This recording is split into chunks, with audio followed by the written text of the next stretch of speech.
Alright, so I'm going to show you how to remove the intake manifold on a Porsche Boxster. Mine's a 99 with a 2.5. This might be a little bit different with the bigger engines if you have an S or a newer one. So the first thing I'm going to show you before I take it apart is just where all the holes are to make it easier. So there's one on the right side there, two there, two there, and then another one in the end there. And then these two are just to hold the fuel rail on, so that'll make it a lot easier when you see me taking the bolts out. You're going to want to remove this sensor here just by pulling it out, and then you can pull this rubber thing back like that to get it out of the way. I'm also going to remove this hose off the pump.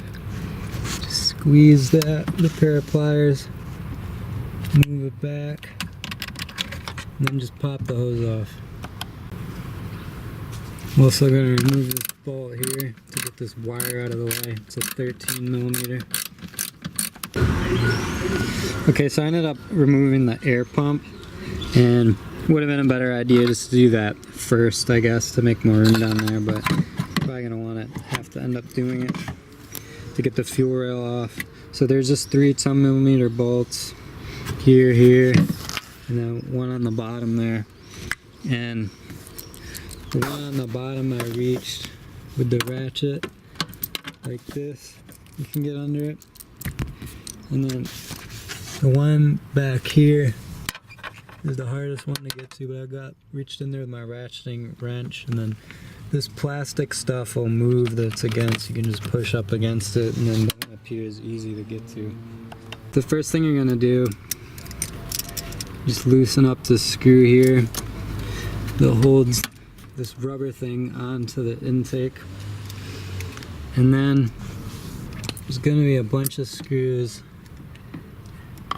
bunch of bolts down here. You can see where the removed ones are here. I removed 2 of them. They're going to be, you're going to want a nice long extension and a ratchet or impact or whatever, and then it's a 10mm. You're going to get all the ones out that you can see and reach with a 10mm, and then make sure that when you unscrew them, be really easy to drop the bolts down there. They look like this, so make sure you have a nice magnet to stick down there and grab them out with after you loosen them up. So there's also a couple bolts that connect the fuel rail to the intake manifold. You're going to have to remove those. So this clip here connects these wires or whatever they are. Just unclip it, pull it out. There's the bolt right there. The one over here, I had this thing. I think it's supposed to pull out from the bottom. I couldn't get it out, so I just cut it so I can move that easier. It'll just pop back in, and there's another bolt right there. And these are also both 10mm. One of the bolts is under this hose right down here. So we're going to remove, there's another 10mm right about there that holds this thing that keeps the hose there. So I'm going to remove that. Now you can see where the hole is, where that bolt went to hold this on. Now you can just lift that up and move it so you can access the bolt under it. Okay, so there's another one of those bolts right here. And I'm using this ratcheting wrench that I have to get it off really slowly. But if you wanted to remove this, which I might have to do anyway, I'm not sure yet, the belt tensioner is right here. I think it's a 24mm. So you're going to want to get on that, loosen it, and then pull the belt off. And it looks like this bolt and then this bolt hold the alternator on, and then you could just pop the alternator off. So next I just removed this plastic hose here from where it connects down there, and you just kind of have to squeeze around the plastic thing, and I took this screwdriver and really carefully just wedged it and popped it off.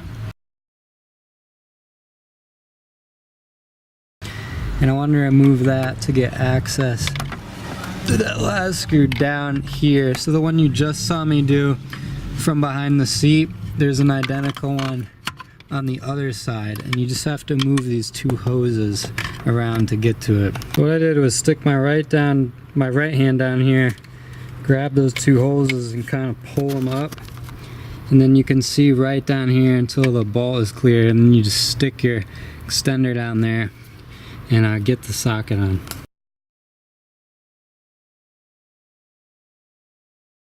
And that was the last screw, and now you can pull up on this, pull it out of there, and it's still connected to the fuel rail and everything. So there's just these clips here, there's just 3 of them, and all you gotta do is just push up on that, pull it out. You do those 3, and then you just pull on the fuel rail, and these things will just pop out of the intake manifold, and then you can pull the intake manifold out. And the very first thing you're going to want to do after you get that intake manifold out is pack up the intake holes that go into the cylinder heads with some clean paper towels or rags. Make sure you don't get dirt down in there, and definitely make sure you don't drop like a screw or something down in there, because if you drop a screw in there, well, you're pretty much fucked. You're going to have to like probably remove the whole engine and take it apart to get it out. And also, if you notice a bunch of oil built up in here and in here when you take your intake manifold off, that means you probably need to replace your air oil separator, which is right here. When they go really bad, you'll get a bunch of smoke out of your exhaust. So if you notice a bunch of oil in there and the air oil separator hasn't been replaced recently, you might as well replace this too while you have the intake manifold off.